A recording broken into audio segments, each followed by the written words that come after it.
Good afternoon or good evening, everybody. This is Patrick from the Poison Pen Bookstore, Scottsdale, Arizona, and we're here with another of our virtual events. And today we have Ashley Weaver joining us to discuss her brand new book, A Peculiar Combination. And Ashley was kind enough to sign a batch of them for us. And so I will put a link to our web store in the comments field if you'd like to order one. But as always, I'll be monitoring the Facebook comments. So if you have questions for Ashley at any time during the program, don't be shy, put them in there and I will reemerge whenever I'm summoned and be happy to ask some of those questions. So Barbara, I'll turn it over to you for the moment. Thank you, Patrick. I think I'm going to buy some incense and I'm going to figure out how to do some magical puff of smoke. Summon Patrick Black up from his black spot. It's really a lot of fun. So I'm still holding up the book, A, to remind you that we do have some autographed copies, but B, because I think this is a really interesting cover. So why don't we start for a moment, since this is starting a new series for Ashley. It's a different look than your previous books, which were set further back in time. So is it Amory or Amory Ames? Which way did you pronounce it? I pronounce it Amory. Okay. I think maybe the traditional pronunciation is Amory, but I've always just said Amory. Well, Amory Ames, which is nicely euphonic, obviously. When were those books? What period of English history are the Amory Ames books set? They're set in the 1930s. The first book starts in 1932. So you've jumped up slightly ahead then into the war with starting this new series with, and I love her name, Electra McDonald. So is the McDonald implied that she's Irish? She is Irish, yes. She comes from an Irish family who's living in London. So naturally lawless, as we, because when British people write about Irish people living in London, very often Irish people are on the lawless side. But in any case, which fits in very well. But let me go back to Ashley. So she and I have a common thing in that we both earned Master of Science in Library Science, although mine was 45 years ago and hers was not nearly so long ago. And now, as I understand it, you can't do that. It's called an information science degree or something. And the old library science is kind of gone with the digital age. Is that your understanding? Mine is a Master's of Library and Information Science. So MLIS. Okay. So maybe I'm kind of bridging the.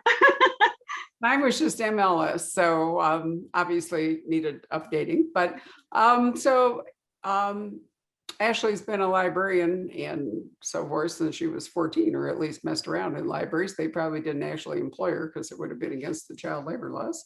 And her debut novel, Murder at the Bright Well, published in 2014, was nominated for the Edgar for Best First Novel by an American author, which we always have to add. And then she wrote 6 more plus a novella. So why did you decide, Ashley, to leave Amory wherever she is for the moment and write a new book with a new heroine? Well, I kind of got the idea for this story. I think it was around 2018. I started reading a lot of World War II nonfiction, just kind of got real interested in the time period and a lot of different aspects of that. But I read a book that was particularly inspiring to me. It was called Agent Zigzag by Ben Mcintyre. And it was about a kind of a petty thief and sometimes safe breaker who ended up imprisoned on the Channel Islands when the Nazis occupied them. And they said they would let him out if he wanted to spy for them. So he agreed. He got trained as a Nazi spy, parachuted into England, and then went to the English authorities and said that he would spy for them as a double agent. So I read that book and I really liked just kind of the little passages about his criminal life. And I liked the idea of taking someone who's been on the lawless side of things before the war, but then that ends up being a positive thing for them during the war. So that's kind of like the little seed of the idea that I had. And that's kind of where Electra evolved from. Well, certainly a number of criminal tendencies worked out extremely well as assets for people fighting in the war. And I remember Agent Zigzag, which I thought was great. But often the mantra is that these are stories of ordinary people doing extraordinary things in difficult times. And in your case, Electra McDonald is not an ordinary person doing extraordinary things. She's an extraordinary person still doing extraordinary things. So did you have to actually learn any safe cracking or other lock picking? You can see the title. I should go back and say that a peculiar combination is a double entendre title. Yes. Combination, certainly. I love critical. the little dial on the O. Yes, yeah, it actually, sorry, it doesn't, right, if I have to hold it up really close so you can see it right there, the little dial. Before you decided to write this, did you decide you were going to have to learn to be a master criminal yourself? Well, I kind of had aspirations. I bought a lockpicking kit online and I was going to start, I keep telling everyone I was going to start learning how to do it so I could be really good at it. And then when I did things like this, I could demonstrate how I could open locks, but I never got very skilled with it. But I did do a lot of reading, a lot of, well, Electra and her uncle, they're actually on the law-abiding side of things, they're locksmiths. So I found a lot of locksmith videos and things like that on YouTube that were helpful about, I guess people buy old safes at auctions and things and want to know how to open them to see what's in them. And so people online will show you how to open safes. And so I kind of watched a lot of those. And then I did a lot of reading into safe cracking, which is, using the little, like you see in the movies, feeling the clicks and kind of graphing out the combination. So I did a lot of kind of research on all that and pulled it all together. Well, I jumped in myself because, in fact, they are doing a not so legitimate act when the book is true that they are actually professional locksmiths, which is indeed something that from time to time, well, most of the time actually, is perfectly legitimate. Right. We just actually had a relative die in New York, and it became clear that one, we needed to change the locks, which requires a locksmith.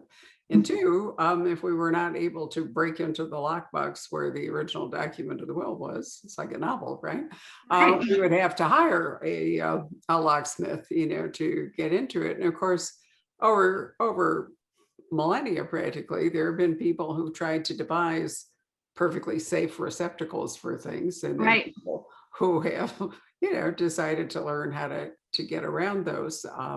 And the complexity of it has greatly increased. I've been in a lot of maritime museums, and one of the things you find there are sea chests and so forth. And some of them have these because, people went to sea, had to take like their whole life with them. Right. And you find these remarkable, metal contraptions designed to keep people from opening the safe. So anyway, but even in ancient Egypt, actually, I read they've found in tombs, sort of lock boxes of a sort. So for thousands of years, people have been trying to keep their stuff safe. Yeah, absolutely true. And in the industrial age, when we were finally able to get to, really serious metal and so forth, it becomes more complicated. I think I've read where, stethoscopes can be involved. You listen, for the tumblers to drop, and I've never tried it, but it always sounded really fascinating. So what have you done here? They are legitimate locksmiths, but they basically decide to take on a commission, a dare? Describe it to us, because this is what opens the book.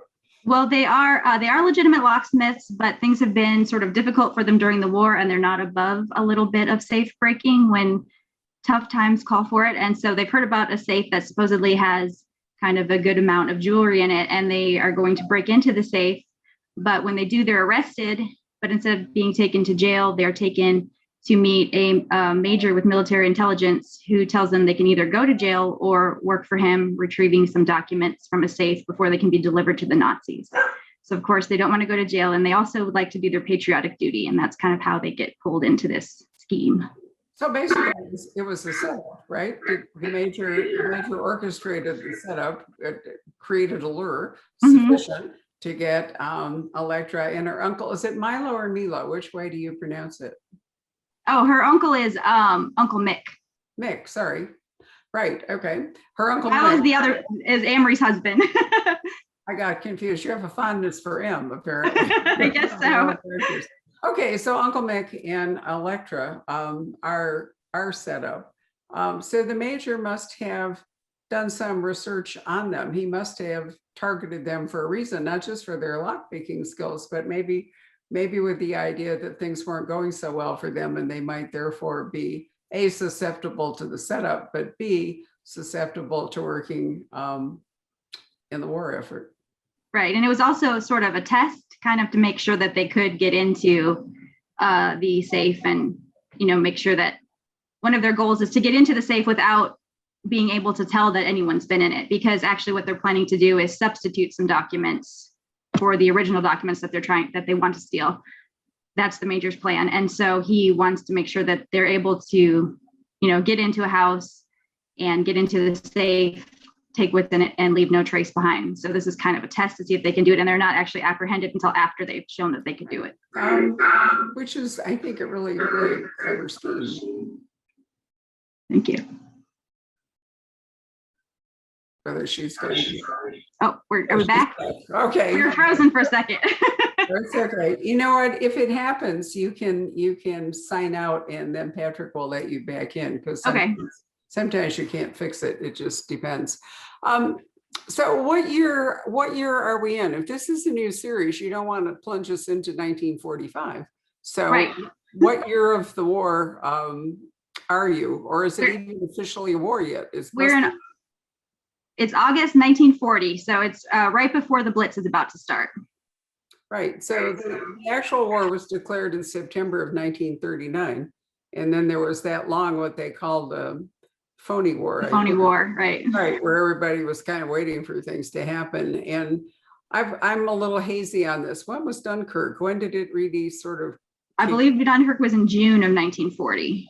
Okay, so by August, it was, the Blitz was what, starting or already on? The Blitz started on, I think, 7th of September, I want to say. Oh, okay, so it's Early September.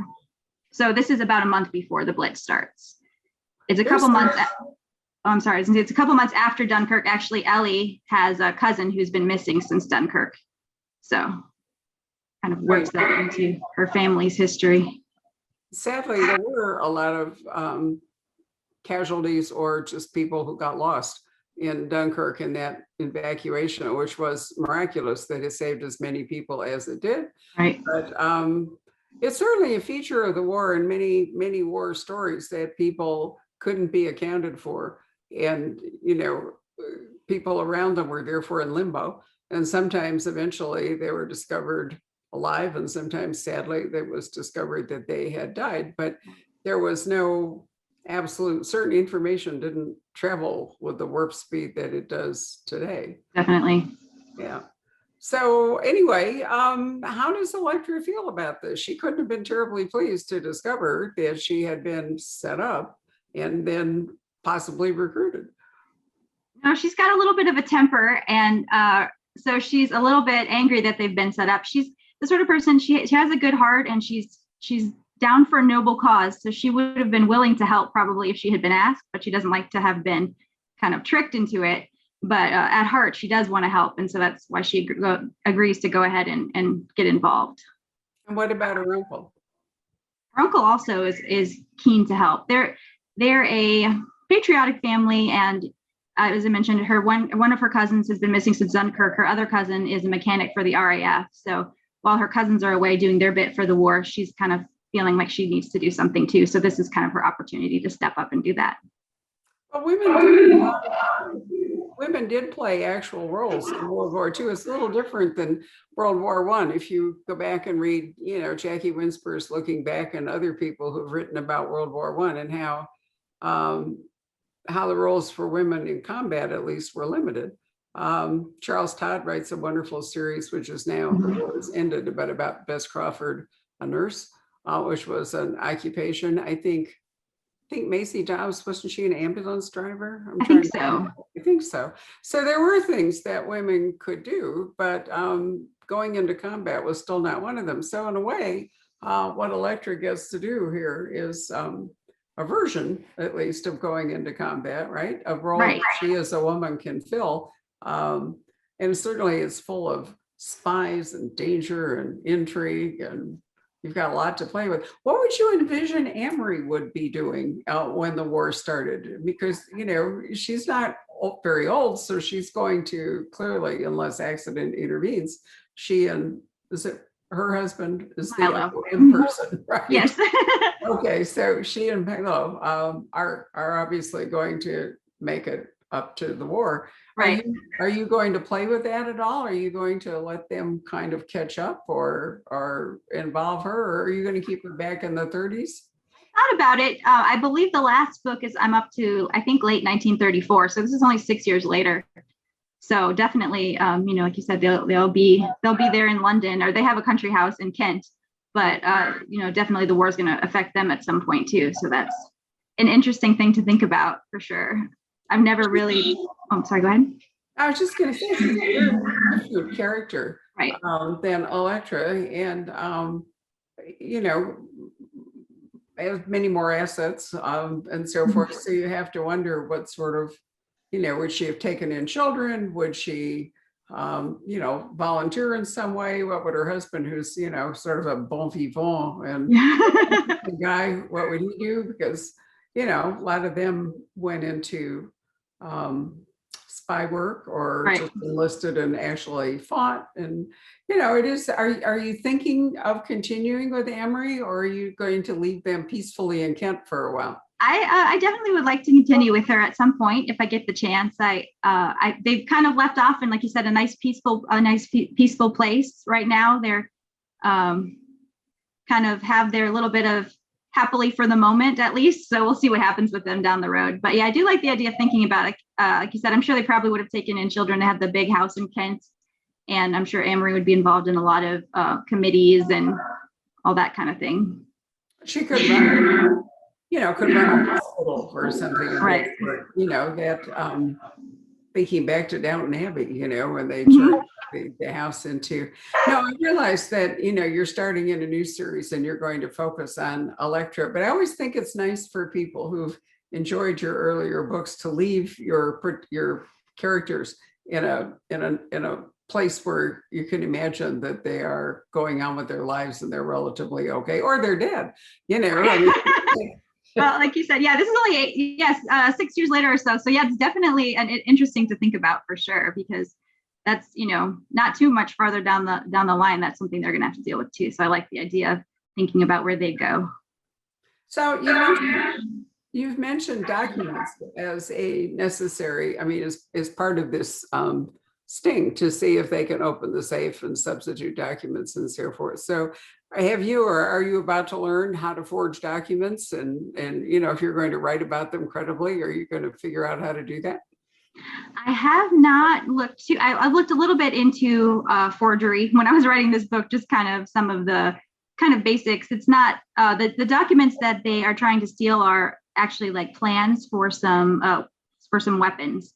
And so I didn't go into too much detail, technical detail of weapons plans, but definitely there are some other elements of forgery that came in with the story too, because they needed some additional documentation and things like that. So I've been enjoying, Amory's very a society lady, and she's very kind of, prim and proper. So it's been fun to do this series and kind of delve into the criminal side of things a little bit. Of course it is. I'm trying to remember the name of the Sherlock Holmes story.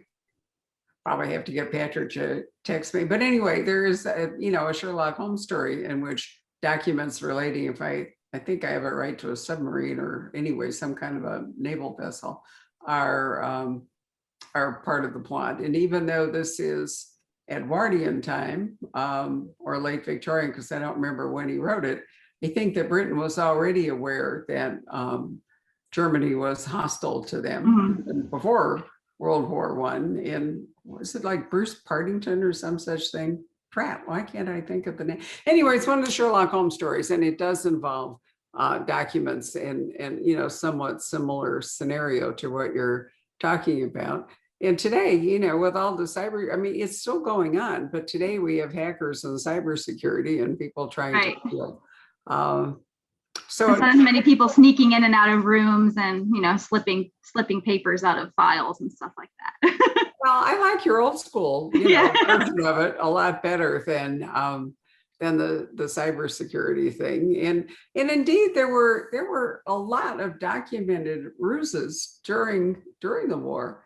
The famous one with the corpse that was, in order to distract the Nazis from Mhm. the D-Day invasion from, oh, sorry, Patrick, I missed that. Did you, hold on, I have to see what he said to me in the chat. I think it's the Bruce Partington plans, but the advent, You had it. thank you, Patrick. It is the adventure of the Bruce Partington plans, right? Yeah, I don't remember that one. Well,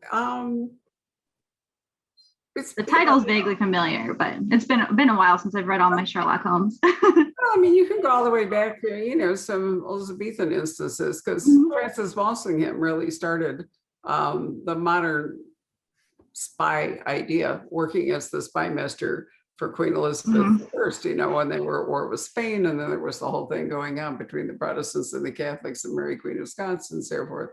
So, I mean, forged documents have been around forever. Yeah. And I love that. I don't think there's a lot of glamour in digital spy stuff. Oh, definitely not. Not as much. Right. But presumably, if you're going to continue it, as I'm sure you are with Electra and Uncle Mick, they're going to be not just doing documents, but they're going to be, that's for this book, but they're going to be doing other things or searching for other things. Right. So have you plotted a book or two ahead? Have you had fun doing that? Well, I just turned in the second book in the series actually in April.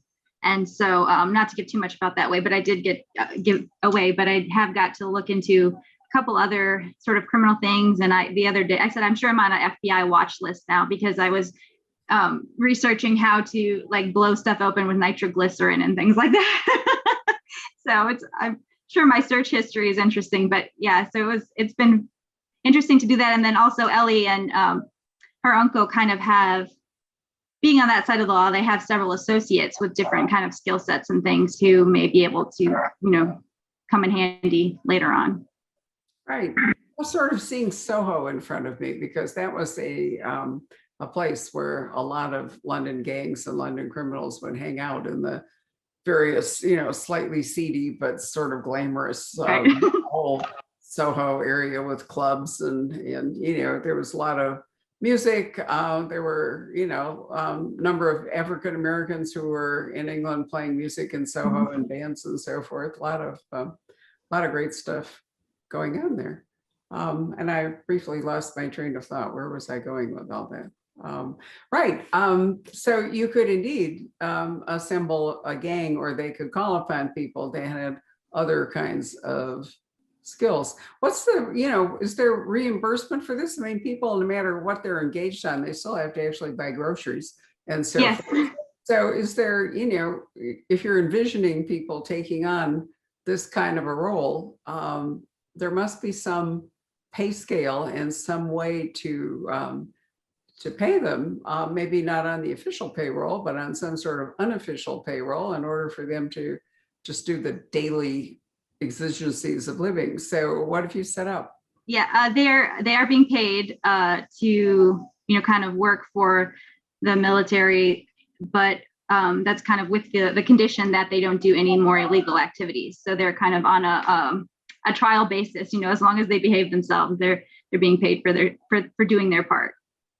Wow, but that's really parsing things between legal and illegal, because the very nature of the work that they want to do is going to be, at least in some senses, illegal all the time. Right. Right. So that's good. But they can't, no freelance illegal work. Okay. All right. Yeah. So government-sponsored illegal work is right. But freelance illegal work is not. And, that takes me back. There's a wonderful book by John Lawton written, must have been at least 20 years ago. Patrick will be happy to hear I remember the name of it. It's called Blackout. And it's about a policeman. It's about a guy who, I can't recall exactly why he wasn't able to enlist, whether he had a physical disability or whether in fact he just was needed to remain in London and remain in his job, because despite the war, there was still a lot of stuff going on in London, and it still needed actual policemen to do things. And I think it's easy to forget that. It's easy to think that everybody rushed off and joined up, into various branches of the military or Secret Service or whatever, leaving no one to actually run daily life. But daily life, despite the Blitz and all, still went on. Even crime, yes. It's kind of like Foyle's War, the BBC show Foyle's War, where it's always thought that was really interesting, kind of how it balanced the sort of everyday life of a police officer, but with the added elements that war brought into things. Absolutely. I think Foyle's War is one of the most brilliant things. Anthony Horowitz has done a lot of interesting things, but I think, I mean, Midsummer Murder, et cetera, but I really think Foyle's War is his best achievement. It's a great show. It was brilliantly cast as well. And, you know, I don't know if you saw, they did, what was it, like 3 post-war, one of which involved Los Alamos. It actually, you know, had the after effect of the A-bomb test and so forth. But somehow those, I think it was only 3, didn't have quite the same compelling, I don't know exactly what, but they didn't work as well as the ones that were written during the actual wartime for me. I didn't see the post-war ones, but I can imagine, because there is that sort of element of, it's not just the mysteries, you know, there's the whole war and everything going on too. So it's that added element of danger and, you know, the importance of what they're doing. Well, there are a few very interesting books about what happens. Joseph Cannon wrote a really brilliant one set in Istanbul about what happened when the war stopped, and these people who had been, in fact, recruited into especially espionage, you know, but into basically secret lives while they were doing their war work. And so when the war stopped, what happened? You know, I mean, we know what happened with Ian Fleming, you know, he wrote books, but not everybody got to do that. And the transition back to some sort of civilian life when you had been leading, let's face it, there was a lot of adrenaline, you know, for sure. I mean, you could get hooked on adrenaline. And for a lot of people, I think it must have been very difficult to transition back out of that kind of existence filled with, you know, clandestine or, you know, whatever sort of stuff, to a more routine civilian life. In fact, there's a thing about Bletchley. 3 or 4 women who worked in Bletchley and were never able to talk about it. And then they wind up tracking a criminal case post-war. Oh, it's the Bletchley Circle? Yeah. Yeah. Exactly. Yeah. And again, I didn't think the one in San Francisco was quite so successful as the one in England, but it still brought up that point that these women had been doing this important, you know, work during the war. And, you know, there was, you know, there's a whole code of secrecy and a band of sisterhood and, you know, lots of adrenaline and how important it all was. And then there they were, you know, back to like, you know. Yeah, making breakfast and, you know, things like that. Yeah, for sure. Especially for women, I think, who were able to kind of, you know, do important, like you said, important jobs and really use their skills outside of the home. And then, you know, even do a lot of the jobs, not even necessarily spy work, but the jobs that were, you know, left by men. You know, you see all the pictures of Rosie the Riveter and all that kind of thing. So they were able to do important jobs outside the home. And then when the men came back, you know, they were just expected to go back home. And so I think that would have been a big adjustment for sure. Absolutely. I mean, it's a different adjustment than, you know, a guy who'd been going on dangerous missions or, but nonetheless, you know, the war was, what was it, 39 to 45. So basically almost, you know, 6 years worth of, we've just been through the pandemic disrupting our lives for a year and then try to multiply that by 6 with a, you know, also a threat of death, discovery, disorientation, whatever it is. And I always go back to the Napoleonic Wars and people, you know, read Jane Austen and they think about how peaceful life was. And, you know, it's also, and whatever it is. And no, it wasn't. It was a 20-year war when England could have been invaded at practically any moment. And imagine 20 years. World War II was 6. You know, formal years, although there was scary stuff leading up to it. So probably from 36 to probably it's 9 years of really precarious times. Yeah, exactly. But it's interesting to me that there's an entire subgenre of historical fiction now about World War II. And I mean, there's always been that, but it's just tremendous at the moment. But a huge part of it is about women's stories. In World War II. It's not about the guns of Navarone and, you know, men storming beaches and all the rest of it, but it's stories about women. And a lot of them are women who did, although some of them did dangerous things, some of them just kept life going, kept the library going, kept the bookstore open, you know, looked after kids. became whatever, the land girls, and worked in agriculture and did some really. And I'm wondering, why do you think that has become such a thing at the moment? I don't know. That's a good question. I'm not sure why the popularity of it has increased so much. Maybe it's just, I don't know, maybe some good stories started out and people started to realize the potential for all the, like you said, there's so many different aspects, not just the women who were doing, the code work or,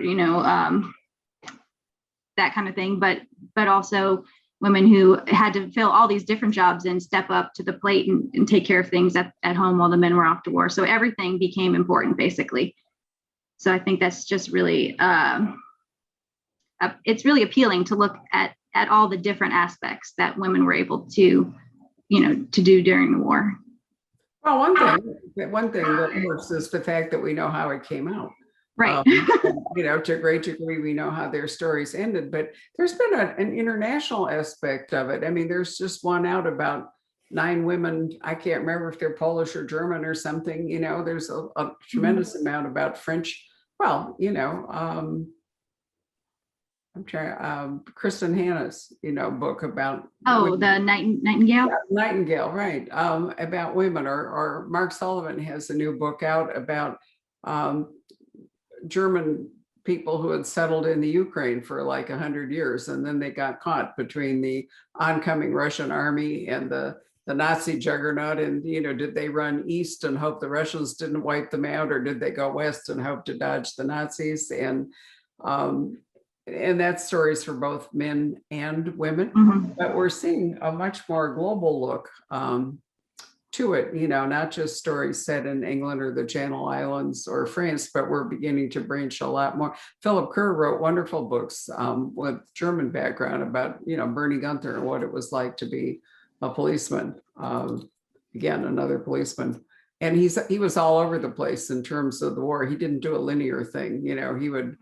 He was going back and forth in time and all, which made it extremely interesting. But maybe part of it is that a lot of the stories, because of all that, there's a universal appeal. It isn't just like it was only happening in one country, but so many different. Right, so many stories to be told.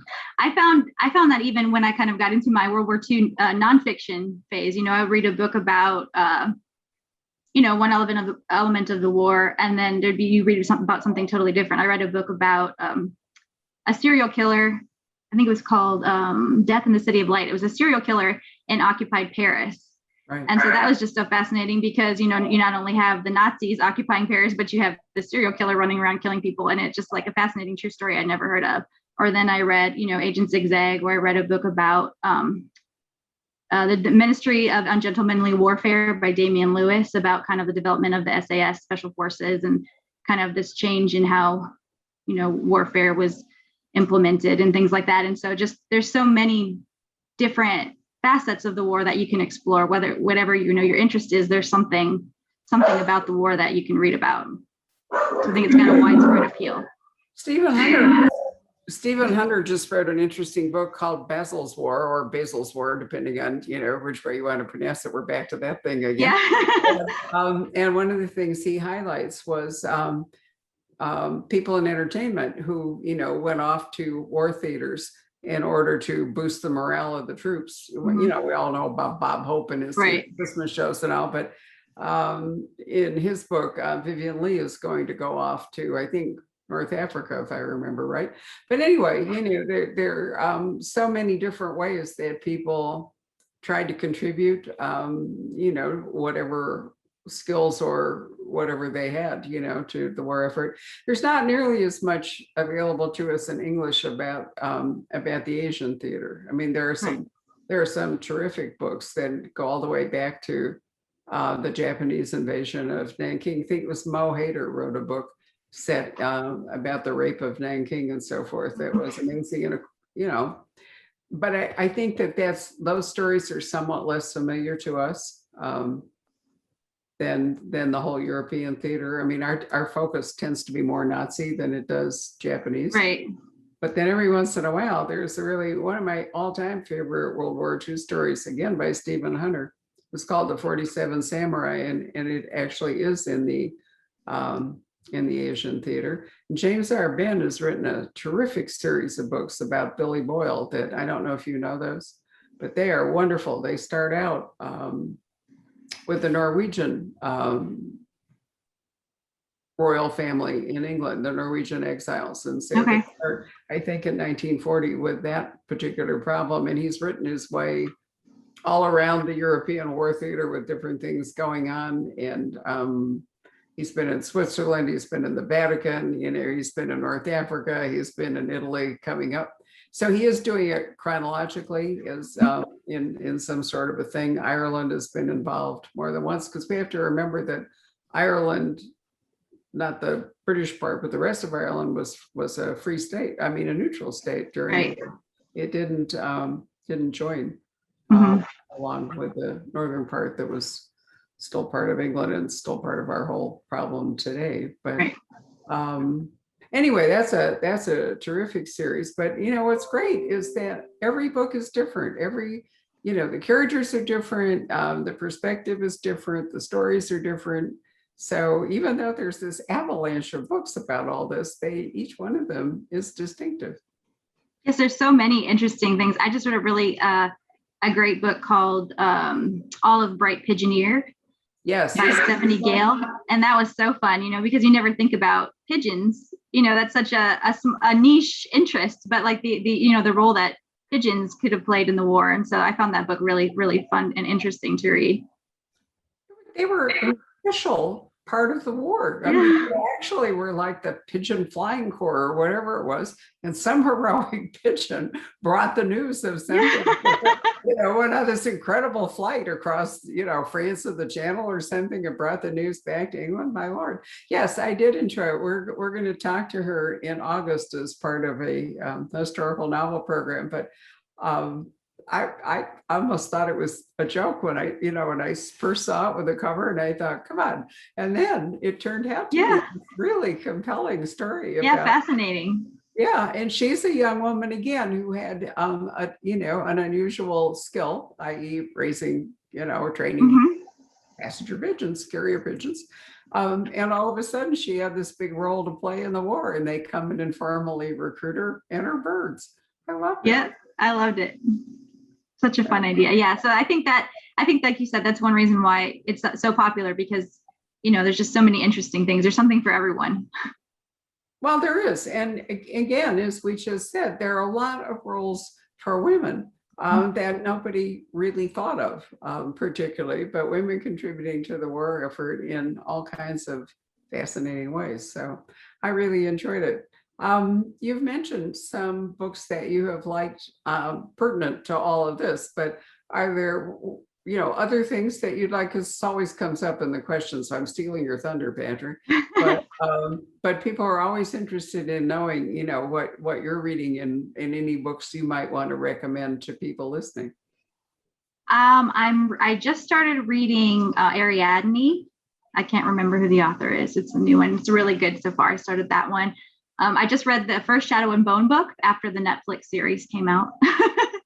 So I read that, and I'm trying to think if there's any good. I'm reading a really good, it's a advanced copy of a book called Never Saw Me Coming, I think it's called.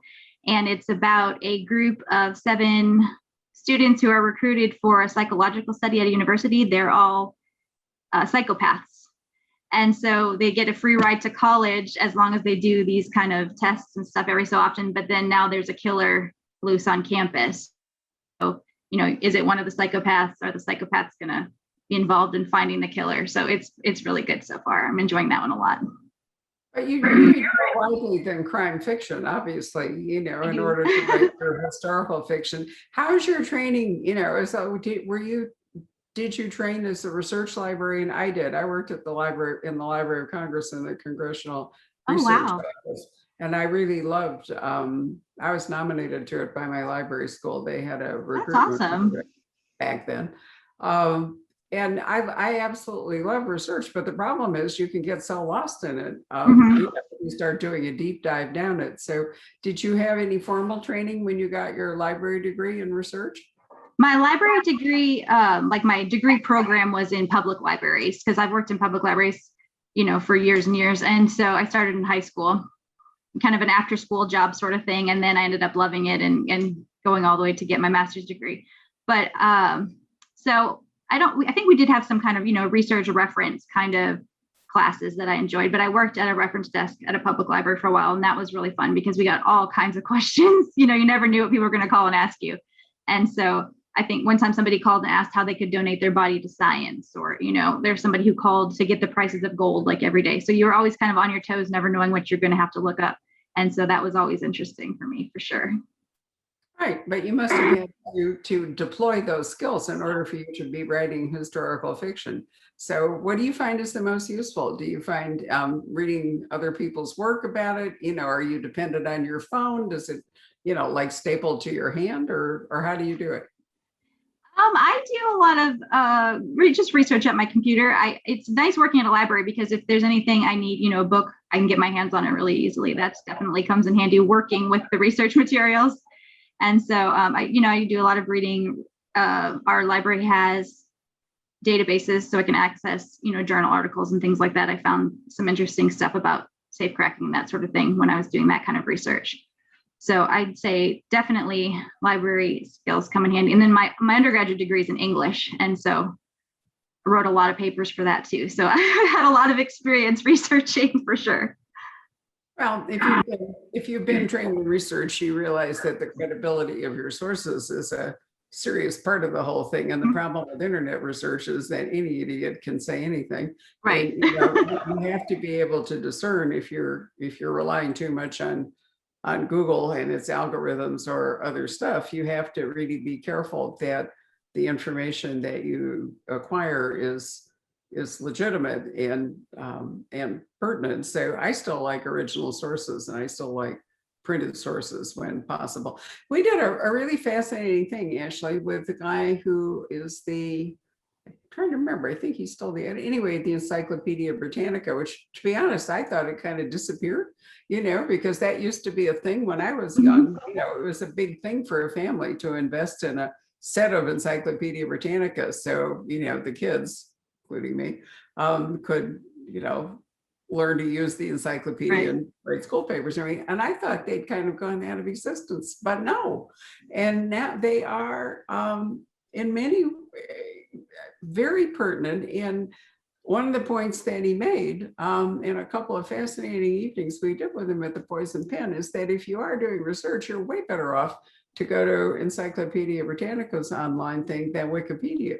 Definitely. And, so I've kind of come back to Britannica, and I think you can rely on it for accuracy, perhaps better than just any random. Hello Google, Yeah, I definitely enjoy going down those Wikipedia rabbit holes sometimes. You click on one thing and it leads you to another thing and another thing. And that's always fun and really interesting. And I learned a lot. But, as like you said, always double check the sources and make sure that I'm not just, citing anything. No, it's absolutely true. And there's sort of a version for show business. Is it called IMB or IND? IMDb. Mm-hmm.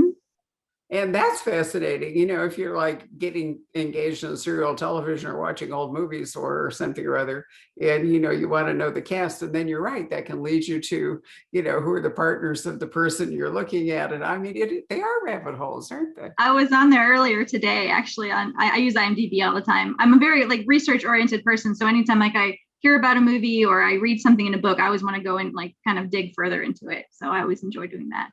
But yeah, I use IMDb a lot. They were making movies during the war. There was a lot going on. So I suppose, you could throw in some interesting stuff in London involving the theater or movies or something, and use your research skills to find out what the Great War movies were, or what were people doing? Were they actually going to the cinema, or was it too dangerous? Or, yeah, they stopped for, I think, a while when the Blitz started, but then they started back up again. Movies were really popular during the war. And so I grew up watching all the old movies. So I always enjoy that. And so I'm definitely, hopefully I actually had I'm trying to remember if I took it out or not in the next book, a movie theater scene, but it may make an appearance later, but where Ellie's going to the movies and kind of what she's watching. And I had read somewhere a list of some of the movies that Churchill viewed. And so you kind of knew, what movies they would have had access to and things like that. So that was interesting. I think that would be really fascinating. I don't recall a lot of that surfacing in these books. I always think back to like Mrs. Miniver with Walter Pidgeon and Greer Garson and stuff like that, but yeah, there were movies made to raise morale, to kind of make people laugh or to, tell war stories and other things. That would be a lot of fun to put in. Maybe you can have a locked projection room or something. Yeah, to see what films they have in it. Yeah, the one I remember him, one of the ones I remember him seeing was Bachelor Mother with Ginger Rogers and David Niven, which is one I always loved. And so I thought that was kind of fun to see that on the list, since that's a movie that I've really enjoyed for years. I love it. Local background. On that note, let's call Patrick up. Patrick, Okay. I'm wafting incense in your direction. Come back. Patrick actually knows a lot about movies, far more than I do. Right, you want to toss in a World War II movie or two here? Oh boy. Of course, they have to be made during the war. It doesn't count if they're modern. About the war. Yeah, gosh. He's too Good young question. to know that. Right. I can't think of anything off the top of my head. Well, I know didn't they make Sergeant York with Gary Cooper during World War II, and it was actually about World War I, but it was kind of morale booster sort of film. Right. I think John Wayne made movies during World War II, but I have to go, that's a really interesting question now that's going to send me straight to Google and Wikipedia. Yep. There we are. All right, Patrick, any questions from the audience? Let's see. I have a question. Somebody's asking, will you ever do a crossover novel having both Electra and Amory in the same story?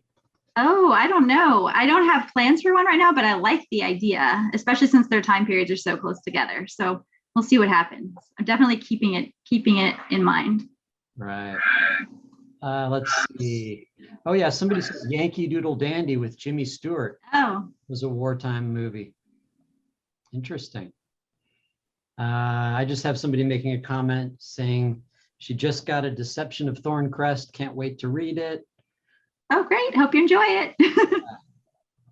It is interesting to see, on a different subject about, this great blossoming of noir and film noir that occurred just post-war, Mhm. that these, all these soldiers coming back, innocence had been lost, and they were, interested in reading or real serious Darker tone things. adult subject matter, that's an interesting point.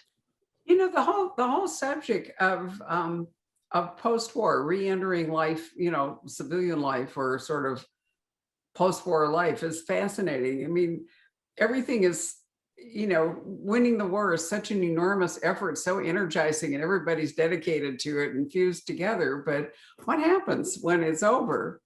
I don't think it's been explored as much. And I think there's some wonderful stories, I suspect, that are there to be told about what happened. How did people go back to life, or did they even go back to their old lives? I think there's a movie about that. Is it The Best Years of Our Lives? I haven't seen it. I haven't seen that one. It's on my list, but I think that's kind of one where, when the young man comes back and he's lost either one or both of his hands. Mhm. And yes, it's a very powerful movie. But I was thinking more about, just regular people, not people who are necessarily wounded or whatever, but, people who did, well, like, Ellie, she and her uncle are legitimate locksmiths. And now they go off and they're going to use their skills to do other stuff during the war. And they're just going to quietly go back to, locksmithing when it's over, or is the new direction they've gone going to really change their whole, the whole arc of their lives? Because they got their adrenaline rush from stealing before the war, and then now they're doing legal, so to speak, stealing, and then how they're going to transition to that when there's no more legal stealing to be done. So that's something definitely interesting that they'll have to think about. Yeah, no, I think it'd be fascinating. Anything else, Patrick? Somebody makes the observation that Casablanca was a great movie that was also anti-German propaganda. Really? I could see a little bit of that. Yeah. Yeah. I think no, the guy who plays the main Nazi, I can't remember his name off the top of my head, in Casablanca was actually a German who had to flee Germany because of his strong anti-Nazi stance, and so he ended up in Hollywood making movies playing Nazis, but in anti-Nazi films. Was it Paul Henry? I think it might have been Paul Henry. Well, Paul Henry was he played Victor Laszlo. This is the guy who played the head Nazi. I don't even remember what his name is, but the one who's trying to arrest him. Oh. I got to go on IMDb later and check. Another Do you have a research family question. connection at all, Ashley? Do you have a family connection to the war at all? Or did you already talk about that? Any relatives or I do not grandparents? actually have a family connection to World War II. My grandfather was in Korea, so he's a little bit younger. Okay. One of my grandfathers. So, but no World War II connections actually. Well, it's endlessly fascinating. It really is. What drew you to write about the English as opposed to Americans? Because this is your second foray into a set of English characters. Why have they interested you so much? I've just always been, since probably, high school, I've been a big Anglophile. I love everything British. I watch all the British TV shows and read a lot of, I grew up reading those kind of golden age mysteries, Agatha Christie, all that kind of thing. So that was sort of what drew me to that time period, the 1930s, for the Amory Ames series. And then with Electra, I like the idea of kind of the immediacy of the war in Europe. We're a little bit more removed here in America. So, Ellie living in London where the Blitz was happening and they were in danger of being invaded and all that kind of thing, gave her work as a locksmith kind of a little bit more dangerous element. Is that it? Yeah, that's it. That's it for questions. Well, it's really been a pleasure to talk to you. Is that your dog making those wonderful noises? I think so. In the background there, every once in a while, she lets out a bark. She does. No, it's really fun. Can we see her? Can you turn your computer far enough? Oh no, I got her locked up in the other room, but she'd be bad if I let her out. Oh, yeah. Yeah, right. Well, anyway, it's really been very nice to have a conversation with you. I hope you'll come back and talk to us about your second book. We want to remind everybody that we do have autographed copies. And I will say that your publisher has made a tremendous PR push with this book. Everywhere I turn, I see there was a thank you. review today and shelf awareness, I think, but obviously they're excited about it.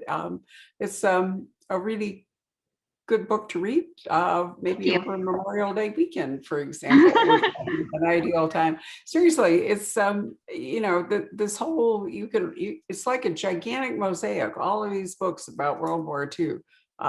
It's just fascinating to take pieces of them and kind of put them together. And in uncertain times, it's nice to read about a time when things were uncertain, but then we know what happened. Right. And I think the hardest part for most of us during this pandemic is we don't know how it's coming out or what life will be like afterwards. Some of the issues we've already talked about. So, we're in transition going there. So nice to read about people coming together against yes, for sure. A shared, threat like that. The British certainly did. It was very up close and personal, during the Blitz. Absolutely true. Yeah. Well, anyway, thank you all for joining us this evening. Those of you who are watching it, I hope you enjoy the rest of your evening. Ashley, I hope that you do. Thank you. This is so fun. Thanks for having me.